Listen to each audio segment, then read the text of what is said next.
नमस्कार, हमारे IGNOU audio books channel पर आपका स्वागत है। इंदिरा गांधी राष्ट्रीय मुक्त विश्वविद्यालय सतत शिक्षा विद्यालय स्नातक डिग्री कार्यक्रम वैकल्पिक पाठ्यक्रम ग्राम विकास बड़े 101 भारत में ग्राम विकास खंड 2 ग्रामीण विकास इकाई 5 स्थायी विकास 5.0 उद्देश्य।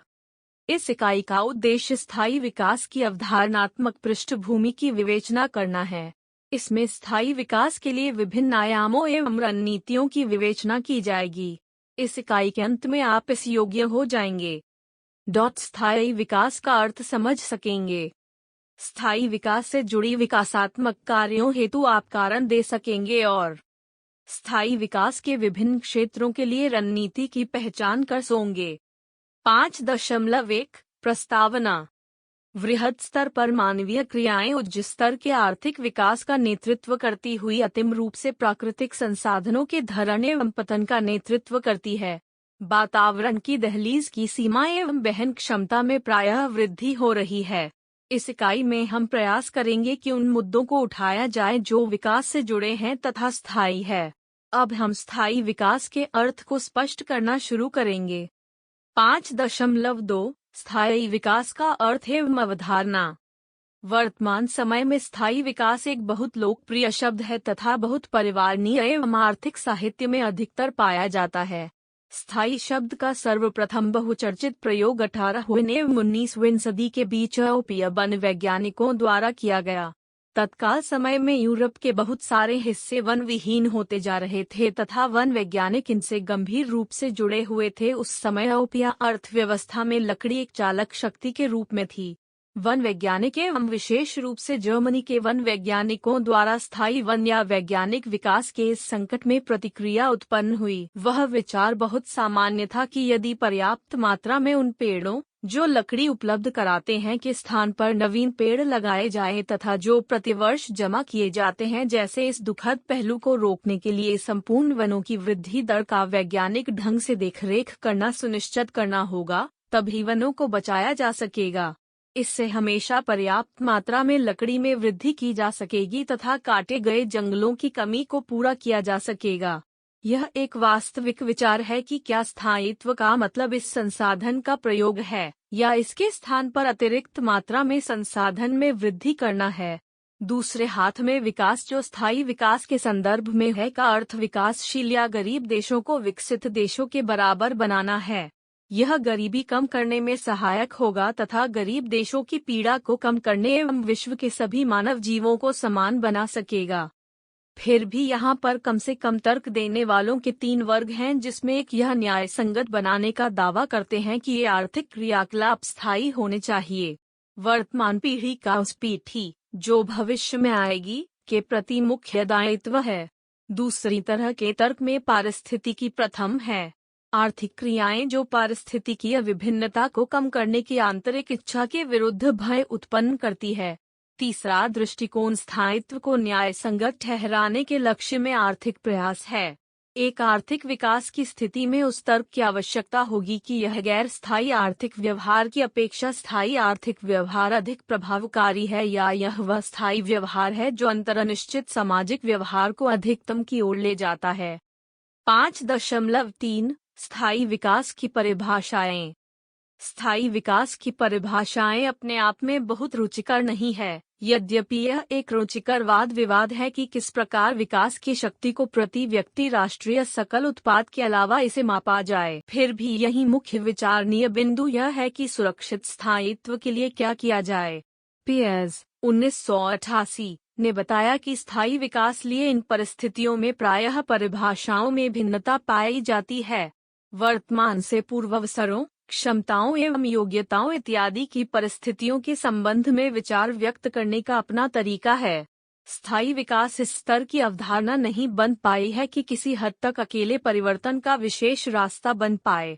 दिए गए मानक के अनुसार प्राप्त करना निर्धारित किया जाए जो मानव के कल्याण हेतु गुणात्मक एवं मात्रात्मक पूंजी में सुधार करते हों, अन्य शब्दों में धन समय से उपलब्ध हो।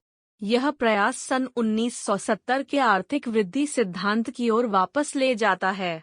यह सोलोव 1992 द्वारा सुसज्जित एवं सुगम रूप से विकसित है। पूंजी की अवधारणा उत्कृष्ट उपागम द्वारा वृहद रूप से दी गई है। इसके साथ उत्पादित वस्तुओं या मानव निर्मित पूंजी पर ध्यान केंद्रित किया गया है जो मानव से जुड़े हुए ज्ञान या मानव पूंजी तथा प्राकृतिक संसाधन के रूप में परिभावित है, जैसे तेल या गैस, वन, भूमि तथा पर्यावरण की पूंजी जैसे साफ हवा तथा पानी के रूप है। आधुनिक आर्थिक वृद्धि की व्याख्या अन्य प्रकार की पूंजी, सामाजिक पूंजी एवं व्यक्ति के बीच, संस्थाओं के बीच, सरकार को शामिल कर तथा व्यक्ति तथा संस्थाओं के बीच संबंधों के रूप में की जाती है। 1987 में विश्व विकास एवं पर्यावरण आयोग द्वारा हमारे सामान्य भविष्य पर एक प्रतिवेदन प्रस्तुत किया। आयोग का नेतृत्व ग्रो हार्लेम बुटडलैंड, ग्रो हरिएम ब्रम्टलैंड, जब वे नॉर्वे के प्रधानमंत्री थे, के द्वारा किया गया। यह प्रतिवेदन सामान्यतः बुंडलैंड प्रतिवेदन के नाम से जाना जाता है। यद्यपि स्थायी विकास की अवधारणा विश्व विकास एवं पर्यावरण आयोग के प्रतिवेदन के प्रकाशित होने से पूर्व विद्यमान थी, लेकिन इसमें स्थायी विकास के महत्वपूर्ण एवं व्यापक मुद्दों के संबंध में प्रयास किया गया। आयोग ने अनेक सामान्य चुनौतियों, जनसंख्या एवं मानव संसाधन, खाद्य सुरक्षा, शुद्ध वातावरण एवं परिवेश, ऊर्जा, औद्योगिक विकास तथा नगरीकरण को चिन्हित करने का प्रयास किया। विश्व विकास एवं पर्यावरण आयोग ने विभिन्न शब्दों का प्रयोग किया। स्थायी विकास इन चुनौतियों की विवेचना करता है एवं ऐसी प्रबुद्ध नीतियों को प्रस्तुत करता है जो विश्व समुदाय को समस्याओं की गंभीरता से निर्णय लेने हेतु निर्देश देता है। वे ही बेहतर जीवन की संभावनाओं एवं उनके अवसरों को बढ़ाने तथा मुख्य आवश्यकताओं को प्राप्त कराने हेतु प्रयास करती हैं। फिर भी जीवन स्तर जो मूलभूत न्यूनतम संभावना के बाहर होने के बाद भी स्थायी हैं, यदि उपभोग स्तर सभी स्थानों पर बृहद स्तर की स्थायित्व को लिए हुए हैं। 1987 डंडा वास्तव में स्थायी विकास ऐसे प्रकार के वृद्धि का उल्लेख करता है जो पर्यावरणीय गुणवत्ता द्वारा निर्धारित होता है। इस प्रकार स्थायी विकास उन विकासात्मक गतिविधियों की तरफ संकेत करता है जो पर्यावरण संबंधी नीतियों को एकीकृत कर चलती है। विश्व विकास एवं पर्यावरण आयोग के प्रतिवेदन में मानव विकास पर संयुक्त राष्ट्र सम्मेलन जो जून 1972 में स्टॉकहोम में हुआ था, पहले की अपेक्षा ग्रहों के वातावरण में कुल मिलाकर हो रही गिरावट पर ध्यान देने की बात की गई। स्टॉकहोम सम्मेलन में यह घोषणा हुई कि वह मानव वातावरण के सुधार एवं सुरक्षा जो एक अहम एवं प्रभावकारी मुद्दा है तथा साथ ही जो लोगों के कल्याण एवं संपूर्ण विश्व के आर्थिक विकास हेतु सभी सरकारों एवं लोगों का दायित्व है कि सब मिलकर लोगों के हित एवं जीवन के लिए तथा मानव विकास एवं संरक्षण के लिए आवश्यक प्रयास करें। विश्व विकास एवं पर्यावरण सैड प्रतिवेदन के बाद जून 1992 में ब्राजील के रियो डी जेनेरियो में पर्यावरण एवं विकास पर पृथ्वी सम्मेलन हुआ था। यह संयुक्त राष्ट्र संघ द्वारा विकास एवं पर्यावरण विषय पर सम्मेलन बुलाया गया। इस सम्मेलन में भाग लेने वाले देशों ने हुंडलैंड प्रतिवेदन के प्रारूप पर विचार करते हुए इस नाजुक मुद्दे जैसे जलवायु परिवर्तन, रेगिस्तानीकरण तथा वनों को उजाड़ने इत्यादि पर समझौता एवं आपसी सहमति बनी। इस पर वृहद स्तर पर कार्य योजना बनाई गई।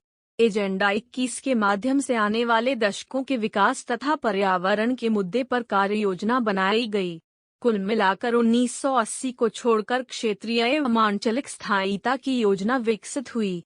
एक व्यापक प्रकार का समूह व्यापार से नगर पालिका की सरकारों के क्षेत्र से अंतर्राष्ट्रीय संगठनों जैसे विश्व बैंक ने इस अवधारणा को अपनाने के साथ इसकी अपने ढंग से व्याख्या प्रस्तुत की है। स्थायी विकास एक अवधारणा के रूप में इसके दो प्राथमिक स्तंभ हैं। आर्थिक विकास एवं उपयोगी प्रवृत्ति में विश्व के प्राकृतिक संसाधनों का प्रयोग ऐसे रास्ते से करे जो स्थायी हो। अन्य शब्दों में संसाधनों का प्रयोग यह समझकर करना चाहिए कि संसाधन सीमित हैं और मानव के नाते यह दायित्व है कि असीमित भविष्य के लिए इस ब्रह्मांड में मानव भविष्य को सुरक्षित रख सकें। इस असीमित भविष्य की अवधारणा में विश्व विकास एवं पर्यावरण आयोग हमेशा कहते हैं कि वस्तु एवं समान रुचि के लिए क्या शब्द है। यह घोषणा करता है कि पारिस्थितिकी अंतःक्रियाएं वैयक्तिक मालिकाना एवं राजनैतिक क्षेत्राधिकारों की सीमाओं का सम्मान नहीं करती है। उत्पादन में तेजी से वृद्धि राजनीतिक एवं आर्थिक दोनों क्षेत्रों में अंतर्राष्ट्रीय स्तर पर प्रदर्शित हो रही है। इसीलिए स्थायी विकास भविष्य की पीढ़ी की अपनी आवश्यकताओं एवं क्षमताओं को क्षतिग्रस्त किए बिना वर्तमान पीढ़ी की आवश्यकताओं को पूरा करने हेतु अडिग है। अन्य शब्दों में प्रत्येक के लिए वर्तमान तथा आने वाली पीढ़ी के लिए एक अच्छे जीवन का स्तर है। यह प्रगति की एक दृष्टि देता है जो त्वरित एवं दूरवर्ती उद्देश्यों को एकीकृत, स्थानीय एवं वैश्विक क्रियाओं एवं सामाजिक, आर्थिक तथा पर्यावरणीय मुद्दों को मानव के लिए संगठित तथा आत्मनिर्भर घटकों के रूप में एकीकृत करता है। आर्थिक परिभाषाएं अतिरिक्त समय में बिना किसी गिरावट के प्रति व्यक्ति आय के रूप में स्थायी विकास की रखवाली पर ध्यान केंद्रित करती हैं। बिना किसी गिरावट के कल्याण एक अंतर अस्थायी पाने का सिद्धांत की तुलना में एक क्षमतावादी सिद्धांत है। यह भविष्य की उपयोगिता को बढ़ाने के साथ हमेशा अंत में गिरती हुई उपयोगिता के नाम से जाना जाता है। इस प्रकार स्थायित्व पहले से ही परंपरावादी लाभ हानि के साथ अस्थिर रूप से लाभप्रद है। यह ऐसी संभावना को मना करता है जो भविष्य की कीमत पर बड़े निश्चित लाभ प्राप्त करना चाहता है। 5.4 कमजोर एवं मजबूत स्थायित्व। यह सत्य है कि सभी प्रकार की पूंजी प्रत्येक में बदलाव के योग्य है। कमजोर स्थायित्व उन पर लागू होती है जिसमें किसी भी स्वरूप में चल रही तथा अन्य किसी स्वरूप में पूंजी का पुनर्निवेश किया गया है। कमजोर स्थायित्व जो बदलाव खर्चीला या आसान है, को आसानी से लागू नहीं कराती है। यह चल रही कुल पूंजी की मात्रा और उपभोग में जो चल रही हैं, के साथ स्थिर नहीं है। उदाहरण के लिए, जो गैर नवीनीकरण संपत्ति जैसे खानों में पाए जाने वाले तेल की मात्रा, कमजोर स्थायित्व यह इच्छा रखती है कि इस खदान में हुए कार्य से लाभ की कुछ मात्रा विकल्प पूंजी के रूप में निवेश की जाए। कमजोर स्थायित्व की आपत्ति कुल पूंजी के अनुमानित बदलाव पर सेवा करने की भावना पर केंद्रित है। वास्तव में यह बिल्कुल ठीक-ठाक स्थायी विकास के दर्शन पर तर्क देती है, क्योंकि यहाँ वह गैर स्थायी आर्थिक विकास के स्वरूप के लिए चिंतित है। यह वातावरण आर्थिक वृद्धि के नाम पर त्याग करता है। उदाहरण के लिए, क्लोरोफ्लोरोकार्बन (CFC) गैस के प्रयोग बढ़ने के कारण ओजोन परत में क्षरण होता है। यहाँ इसके लिए कुछ सुरक्षात्मक प्रकार्य करता है। त्वचा कैंसर एवं कैटरैक्ट की बीमारी अल्ट्रावायलेट किरणों के प्रभाव के परिणाम स्वरूप घटित हो रही है।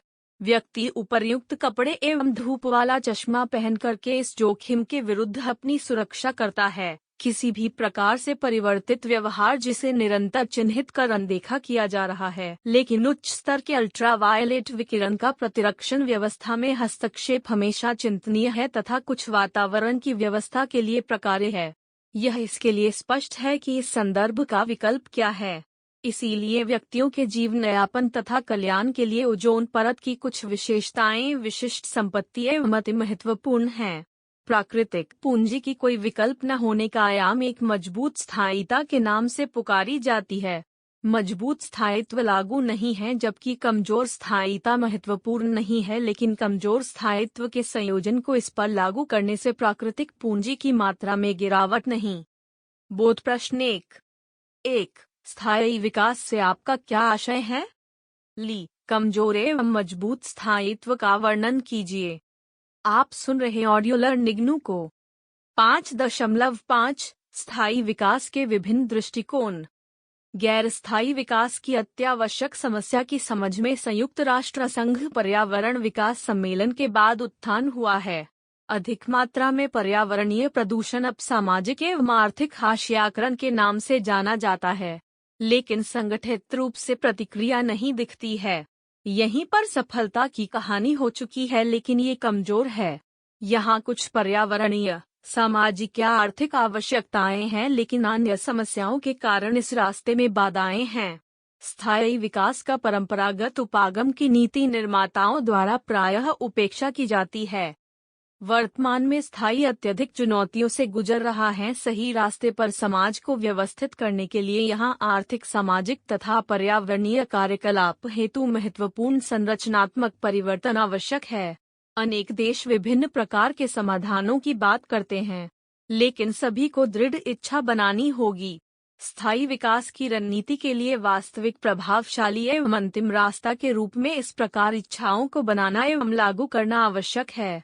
बहुत देशों की कोशिश है कि एक तकनीकी व्यवहार में इन समस्याओं को समाप्त किया जा सकता है। वृहद उत्पादन एवं विभिन्न प्रकार की वृहद परियोजना युग्मों की एक राष्ट्रीय योजना को लागू करना चाहिए। वे बहुत अधिक आवश्यक या उच्च लक्ष्यों को बाहरी अभिकरणों तथा वित्तीय स्थिति से जोड़ते हैं। राष्ट्रीय संरक्षण नीतियों तथा पर्यावरणीय कार्य योजना के उदाहरणों को सम्मिलित करना चाहिए। अनुभवों के समावलोकन दर्शाते हैं कि ये सफलतापूर्वक उपागम निश्चित विशेषताओं की साझेदारी करते हैं। वे प्राथमिकताएं तय करते तथा दीर्घोत्तरीय उद्देश्य बनाते हुए पहले से ही उपलब्ध योजना प्रारूप हेतु प्रगति के लिए प्रयास करते हुए मिल जाना, मालिकाना को बढ़ावा देना, राष्ट्रीय निष्ठा का प्रदर्शन करना तथा उचित सहभागिता बनाना है। निम्न स्तर की सफलता रणनीतियों में योगदान देती है जो उत्पादन पर अत्यधिक जोर देता है, एक स्वरूप को अपनाता है, अलग प्रयास एवं वृहद रूप से ऊपर से नीचे है। रणनीतियां जो नवीन प्रस्तुत अवधारणाएं वर्तमान समय की प्रक्रियाओं को गंभीरतापूर्वक नहीं लेते तथा अधिक ऊंची वस्तुओं द्वारा नवीन प्रक्रिया शुरू करके अतिरिक्त बचे संसाधनों द्वारा बनाए रखते हैं। संयोजन में बहुत सारी रणनीतियों स्थायी विकास हेतु आवश्यक गंभीर आर्थिक, सामाजिक तथा संस्थात्मक परिवर्तनों को संबोधित करने में असफल हैं, जबकि बहुत सारे देशों के पास यथास्थिति बनाए रखने हेतु अनेक रणनीतिक योजनाओं की प्रक्रिया है। यदि किसी के पास बहुत कम व्यवस्था है तो उन्हें आज में प्रभावशाली ढंग से सहयोग करना चाहिए। ऐसी सहयोगात्मक व्यवस्था को विकसित करने तथा स्थायी विकास की योजना प्रक्रिया की मुख्य धारा में सहयोग देने वाले सभी अवयवों को संगठित करना होगा। सहयोग को बढ़ाकर तथा विभिन्न योजनाओं के प्रारूप को मिलाकर संसाधनों तथा क्षमताओं पर पड़ने वाले भार को कम किया जा सकता है। 5.6 स्थायी विकास के लिए कार्यनीतियां एवं प्रयास। स्थायी विकास भविष्य की नीति बनाने के लिए 3 आवश्यक तत्वों पर जोर देता है। 6. पर्यावरणीय संरक्षण, ली, समाज की आवश्यकताओं को पूरा करने हेतु आर्थिक वृद्धि, और डी, मानव स्वास्थ्य की सुरक्षा। विश्व आयोग की स्थायी विकास की परिभाषा यह स्पष्ट करती है कि वह भविष्य की पीढ़ी पर जोर देती है जो इस कहानी का केवल एक भाग है तथा गरीब से जुड़ी अब भी महत्वपूर्ण थी, वास्तव में उच्च प्राथमिकता रखती है। यह प्रश्न प्रत्येक पीढ़ी के अंदर धन के वितरण से संबंधित है। यह विश्लेषण समानता के मुद्दे पर उसी तरह लागू है जिस तरह गरीब के उत्थान बिना अत्यधिक उत्पादन क्षमता को विकसित नहीं किया जा सकता है। यदि उनके कल्याण में वृद्धि करनी है तो उनके लिए अच्छी शिक्षा की निश्चितता, अच्छी तकनीकी, अत्यधिक मानव निर्मित पूंजी एवं अत्यधिक सामाजिक पूंजी चाहिए। सामाजिक पूंजी एक वस्तु के समान अत्यधिक सहभागिता में निर्णय के लिए आवश्यकता से जुड़ी सोच जो उसके जीवन को प्रभावित एवं अत्यधिक संपर्क में वृद्धि करती है। संसाधनों पर नियंत्रण, भूमि एवं अन्य संसाधनों के लिए निश्चित संपत्ति अधिकार की स्थापना के द्वारा प्रोत्साहित किया जा सकता है। इस पर चर्चा कर यह सलाह दी जाती है कि स्थायी विकास तात्कालिक समय में इसकी सफलता के लिए आवश्यक स्थितियों के संदर्भ में विश्लेषण है और यह इन स्थितियों में स्थिर पूंजी नियम (CCR) के संदर्भ में व्याख्यायित होनी चाहिए।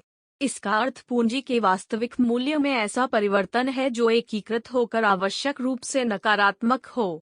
यह निम्न प्रकार के परिवर्तन की इच्छा रखता है, जैसे a. जन कल्याण के लिए प्रौद्योगिकी परिवर्तन हो जो दी गई पूंजी की मात्रा से संचालित हो। b. प्रति व्यक्ति आय एवं जन कल्याण को दृष्टिगत रखते हुए जनसंख्या वृद्धि में कमी की सोच विकसित की जाए जो उसी तरह से दी गई पूंजी की मात्रा द्वारा संचालित हो। स्थायी विकास पर्यावरण की क्षमता से अधिक अनिश्चितता की पूर्ति तथा प्राकृतिक संसाधनों के प्रयोग को बढ़ाए बिना पृथ्वी के सभी नागरिकों के जीवन स्तर को बेहतर बनाने पर अपना ध्यान केंद्रित करता है। यह इसमें न क्रिया करने के परिणामों की समझ प्रदान करता है तथा यह हमें संस्थात्मक संरचना में परिवर्तन में नवीन परिवर्तन के रास्ते दिखाता और व्यक्तिगत व्यवहार को प्रभावित करता है। यह व्यक्तिगत से अंतर्राष्ट्रीय स्तर तक सभी स्तरों पर व्यवहार एवं नीतियों में परिवर्तन के लिए आवश्यक कार्यवाही करता है। स्थायी विकास केवल नीतियों को ही नहीं बनाता है, यह वृहद स्तर पर समाज जैसे यह प्रत्येक नागरिक को इच्छा उत्पन्न करने हेतु प्रमुख दिशा निर्देशों को बनाकर इस प्रकार के बड़े आर्थिक एवं सामाजिक निर्णयों को लेने में सहयोग प्रदान करता है। यह सोच में आर्थिक एवं सामाजिक संरचना तथा उपयोग एवं उत्पादन के प्रतिमानों में परिवर्तन को प्रस्तावित करता है। संरक्षणात्मक प्रयास विकास की कार्यनीति के लिए संयुक्त पर्यावरणीय सहमति की आवश्यकता की एक समझ के बिना बहुत कम सफल होता है। इसीलिए यह आवश्यक हो गया है कि पर्यावरण के लिए प्रभावकारी परियोजनाओं तथा प्रौद्योगिकी को व्यावहारिक रूप से उच्च स्तर प्रदर्शित किया जाना चाहिए, जो इसके प्रति समझदारी तथा पर्यावरण के प्रति गंभीरता को प्रोत्साहित करती हो। विश्व के संरक्षण योजना प्रकृति तथा प्राकृतिक संसाधनों के संरक्षण को अंतर्राष्ट्रीय संघ द्वारा बनाई जाती है, जो अब विश्व संरक्षण संघ यूएन के नाम से जाना है, जो आज विश्व जंगली जीवन फंड WWF के सहयोग के साथ संयुक्त राष्ट्र संघ की पर्यावरण योजना एवं अन्य संयुक्त राष्ट्र संघ के अमिक्रनों जैसे खांचे एवं कृषि संगठन तथा संयुक्त राष्ट्र संघ का शैक्षिक वैज्ञानिक तथा सांस्कृतिक संगठन यूनेस्को है। विश्व के संरक्षण रणनीति मानव शब्दावली में ओजोन मंडल के मानवीय प्रयोग का प्रबंधन, जो वर्तमान पीढ़ी के लिए महानतम स्थायी लाभ हेतु यह प्रयास करता है, जबकि आवश्यकता की अभिलाषाओं एवं संभावनाओं को इसके लिए बनाए रखता है। विकास में यह कहा जाता है कि ओजोन मंडल का परिवर्धन और मानव की जीवन गुणवत्ता में वृद्धि के लिए एवं मानव की आवश्यकताओं की संस्तुति, मानव का वित्तीय व्यवहार के लिए जीवित रहने वाले तथा जीवित न रहने वाले संसाधनों हेतु है। स्थायी विकास भी विकास के लिए इसमें सामाजिक तथा पारिस्थितिकीय कारक, जिसमें जीवित रहने वाले एवं न जीवित रहने वाले संसाधनों पर आधारित, जिसमें आर्थिक है, तथा लंबी अवधि का, जिसमें की दीर्घ अवधि के लाभ तथा हानि की विकल्पकारी क्रियाएं हैं, गणना आवश्यक की जानी चाहिए। 5.7 भारत में स्थायी ग्रामीण विकास के लिए कार्यनीतियाँ। केंद्रीय सरकार के ग्रामीण योजनाओं के समूह की दृष्टि है, जो पारिस्थितिकी के लिए अति संवेदनशील, तनाव, नाजुक क्षेत्रों के स्थायी विकास के अभ्यास तथा शान में योगदान देती हैं एवं समदृष्टि एवं स्थायी जीविका वृत्ति की रणनीतियों द्वारा उत्थान करती है। पर्यावरण तथा शिक्षा का केंद्र विभिन्न प्रकार के प्राकृतिक संसाधन प्रबंध उपागमों को अपने योजनाओं एवं अन्य समूहों के ऐसे सरल प्रयासों द्वारा विकसित कर अपनाता तथा प्रोत्साहित करता है। इस क्षेत्र में कार्यक्रमों के माध्यम से प्रारूप बनाकर विशेष रूप से ग्रामीण क्षेत्रों में रह रहे समुदायों के लिए पर्यावरण तथा शिक्षा का केंद्र, आय की उत्पत्ति एवं सही ढंग से संसाधनों के उपयोग के लिए कार्यक्रम विकसित किए गए। इन सम्मिलित गतिविधियों का उद्देश्य, जिसमें वे निवास करते हैं, के पर्यावरणीय महत्व के लिए समुदाय के बीच जागरूकता का सृजन करना है। परियोजना पर्यावरणीय मजबूती, कमजोर पर्यावरणीय क्षेत्रों में स्थायी संसाधन प्रबंधन के सहयोग के लिए व्यावहारिक उपायों, राष्ट्रीय पार्कों एवं सेंचुरियों इत्यादि क्षेत्रों को जोड़कर सम्मिलित करते हुए प्रदर्शित किया जाता है। कुछ परियोजनाएं जो निम्नलिखित हैं। 1. ग्राम निधि, स्थायी जीविका वृत्ति के आर्थिक प्रयास पर्यावरण एवं शिक्षा का केंद्र का प्रस्ताव स्थायी जीविका वृत्ति के आर्थिक प्रयास कुल चयनित 1500 आवेदकों में से 20 में से केवल एक विजेता है। संपूर्ण भारत के प्रथम 5 में राष्ट्र स्तरीय विकास बाजार आधारित प्रतियोगिता विश्व बैंक द्वारा प्रायोजित हैं। प्रस्ताव का उद्देश्य स्थायी जीविका वृत्ति का नेतृत्व करने वाले संरक्षित प्राकृतिक संसाधनों के लिए वित्तीय एवं मानवीय पूंजी विकसित करना है। एक आर्थिक प्रयास निवेश समिति एक आर्थिक प्रयासों पर वाणिज्यिक स्थायी ब्याज की दर के ही तरह पर्याप्त क्षमता बनाने, सूचना प्रदान करने के लिए फंड जैसे कामकाजी पूंजी प्रवाहित करता है। पर्यावरण तथा शिक्षा का केंद्र 5 गांवों के पर्यावरण विकास मंडल PVMS के सदस्यों, जिसमें एक सदस्य नर्मदा ट्रस्ट, स्थानीय गैर सरकारी संगठन के साझीदार, पर्यावरण एवं शिक्षा केंद्र तथा स्थानीय बैंक से एक भूतपूर्व सदस्य, राजकीय कर्मचारी एवं विशेषज्ञों को सम्मिलित करता है। आर्थिक प्रयास वस्तुएं उत्पादित करते हैं तथा सेवाएं जो आर्थिक रूप से सक्षम एवं विश्वसनीय, पर्यावरण के लिए स्थायी तथा सामाजिक सहमति के योग्य, उद्देश्य हेतु उपयुक्त प्रौद्योगिकी तथा संसाधनों का प्रयोग करते हैं। वे स्थानीय सांस्कृतिक तथा प्राकृतिक पर्यावरण के प्रति अधिकतम उदारीकृत हो चलाना, स्थित प्रबंधकीय तथा त्यागीवी क्षमताओं के ऊपर संचालित करना तथा सामाजिक संवेदनशीलता एवं पर्यावरण के साथ एक संबंधित संवर्ग विकसित करता है। कुछ व्यापारिक फर्में पर्यावरण विकास मंडल एवं पर्यावरण तथा शिक्षा केंद्र द्वारा संयुक्त रूप से सहभागी होकर आर्थिक समुच्चय के रूप में चला रही है। 2. उत्तर पूर्व में आंतरिक पर्यटन परियोजना डैश पर्यावरण एवं शिक्षा केंद्र संयुक्त राष्ट्र संघ के विकास कार्यक्रमों का आंतरिक पर्यटन परियोजना के संचालन हेतु साझेदार के रूप में चयनित किया गया तथा भारत सरकार का पर्यावरण मंत्रालय उत्तर भारतीय राज्यों में 3 जगह प्रस्तावित की गई स्थायी जीवन वृत्ति तथा समन्वित विकास के लिए स्थानीय संस्कृति के संवर्धन हेतु तथा क्राट आधारित एक आर्थिक पर्यटन केंद्र है। 3. आंध्र प्रदेश जिला गरीबी उन्मूलन प्रयास पर्यावरण एवं शिक्षा केंद्र एक पर्यावरण का अभिकरण है जो विश्व बैंक के सहयोग से संचालित 2 परियोजनाओं आंध्र प्रदेश जिला गरीबी उन्मूलन प्रयास की परियोजना अपडपीप तथा आंध्र प्रदेश ग्रामीण गरीबी कम करने की परियोजना अर्प आंध्र प्रदेश सरकार द्वारा समाज के लिए ग्रामीण गरीबी उन्मूलन सर्प के हेतु 22 जनपदों में चलाई जा रही है। पर्यावरण एवं शिक्षा केंद्र पर्यावरण के लिए प्रबंध प्रारूप को बनाने एवं संचालन के लिए जिम्मेदार है। यह निश्चित करने का प्रयत्न करता है कि गरीब का जीवन वृत्ति बनी रहे, साथ ही पर्यावरण से कोई समझौता भी न हो। 4. गांवों में हलवाड़ स्थायी कार्यक्रम डैश पर्यावरण एवं शिक्षा केंद्र के कार्यालय का क्षेत्र पूर्णता एवं सहभागिता पूर्ण ग्रामीण विकास कार्यक्रमों पर पिछले 4 वर्षों से कार्य कर रहा है।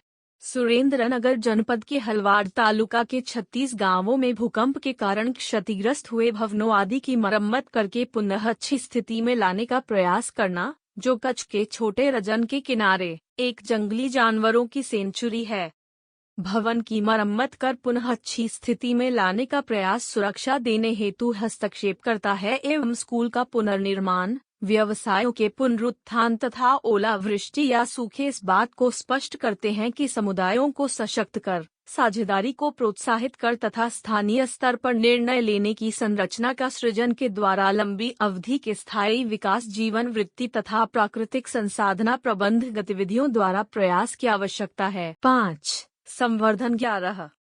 इस परियोजना का उद्देश्य दक्षिण पश्चिम क्षेत्र के गुजरात के जनजातीय समुदायों की जीवन के स्तर का उत्थान है, विशेषकर सुरक्षित पीने का पानी, प्राकृतिक संसाधन उत्पादकता, पशुपालन का प्रचलन, आय को बढ़ाने के अवसरों, प्राथमिक शिक्षा की लिए स्थायी विकास के लिए परियोजनाओं को सहायता दी जाती है। यह परियोजना गुजरात के 3 जनपदों एवं 4 विकास खंडों के कुल मिलाकर 24 गांवों में समुदाय आधारित उपागम के द्वारा संचालित है।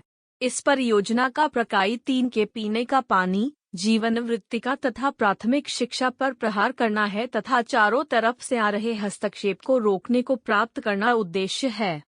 6. उत्तर प्रदेश की वन परियोजना पारिस्थितिकीय विकास कार्यक्रम पर्यावरण एवं शिक्षा केंद्र उत्तर प्रदेश वन विभाग को ग्रामीण समुदायों के आसपास Kaimur sanctuary, Ranipur sanctuary, Chandraprabha sanctuary, Chambal राष्ट्रीय सेंचुरी एवं उत्तर प्रदेश में तराई भूमि तथा कार्बट राष्ट्रीय उद्यान द्वारा पारिस्थितिकीय विकास की सूक्ष्म योजनाओं को लागू करना तथा अभ्यास हेतु निर्देश के लिए सहयोग एवं सहायता देता है। पर्यावरण एवं शिक्षा केंद्र एक प्रभावशाली व्यवहार में समुदायों तक पहुंचने हेतु सामाजिक अभिप्रेरक के द्वारा वन विभाग को आवश्यक रूप से सहायता करने में भूमिका अदा करता है। प्रशिक्षण के कार्यक्रम के दौरान सहयोग प्रदान करता है एवं सूक्ष्म योजनाओं के अभ्यास एवं लागू करने की सुविधा देता है। 7. रणथंभौर का पारिस्थितिकीय विकास कार्यक्रम पर्यावरण एवं शिक्षा का केंद्र का पारिस्थितिकीय विकास कार्यक्रम जो राजस्थान के रणथंभौर राष्ट्रीय उद्यान के चयनित गांवों के आसपास विभिन्न शैक्षणिक तथा विकासात्मक कार्यक्रम लागू हुआ था। इस कार्यक्रम का मुख्य केंद्र लोगों द्वारा स्वयं मजबूत पर्यावरणीय प्रौद्योगिकी के माध्यम से पर्यावरण का उत्थान था। पशुपालन, कोऑपरेटिव डेयरी, भूमि एवं जल संरक्षण, जलस्रोत का विकास, ऊर्जा के प्रभावकारी उपकरण, तेलों का विकल्प इत्यादि के लिए संचार शिक्षा कार्यक्रम को विकसित किया है। पर्यावरण एवं शिक्षा केंद्र की टीम स्थानीय गैर सरकारी संगठनों एवं विभिन्न सरकारी विभागों के साथ संयुक्त रूप से मिलकर कार्य कर रही है। 8.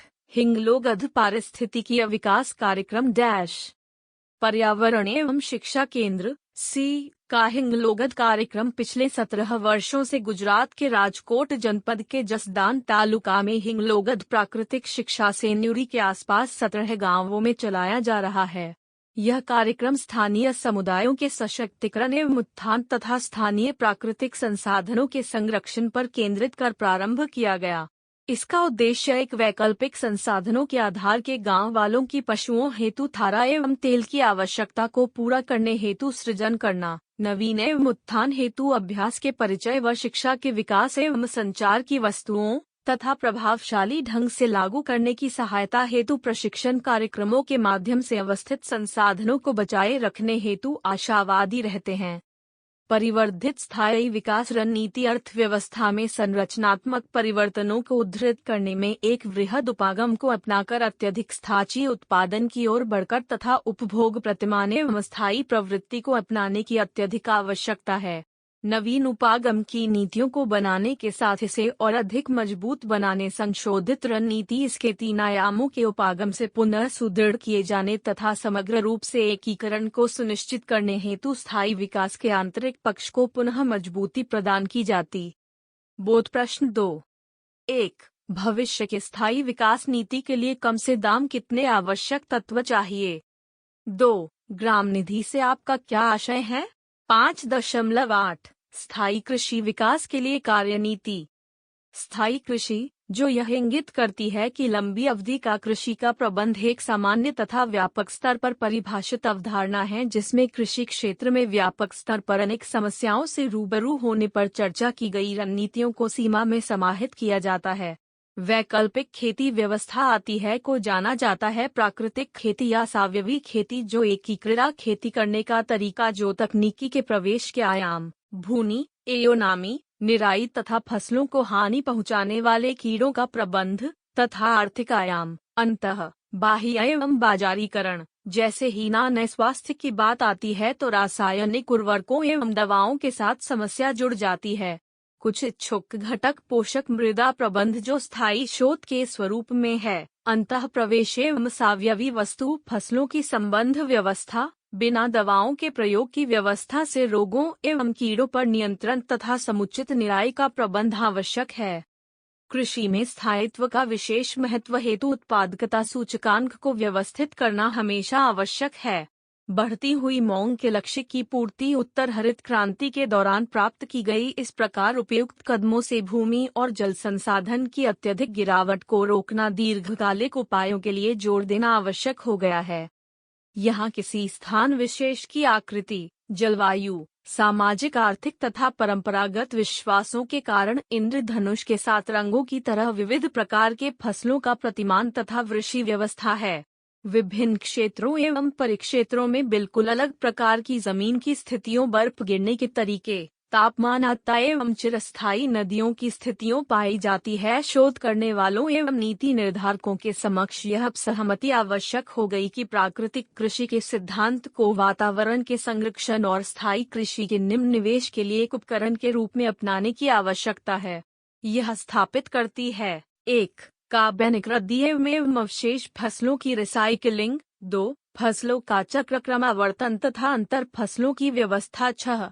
हरित खादों का प्रयोग। 4. जैव उर्वरक। 5. जैविक खाद, जैविक नियंत्रण।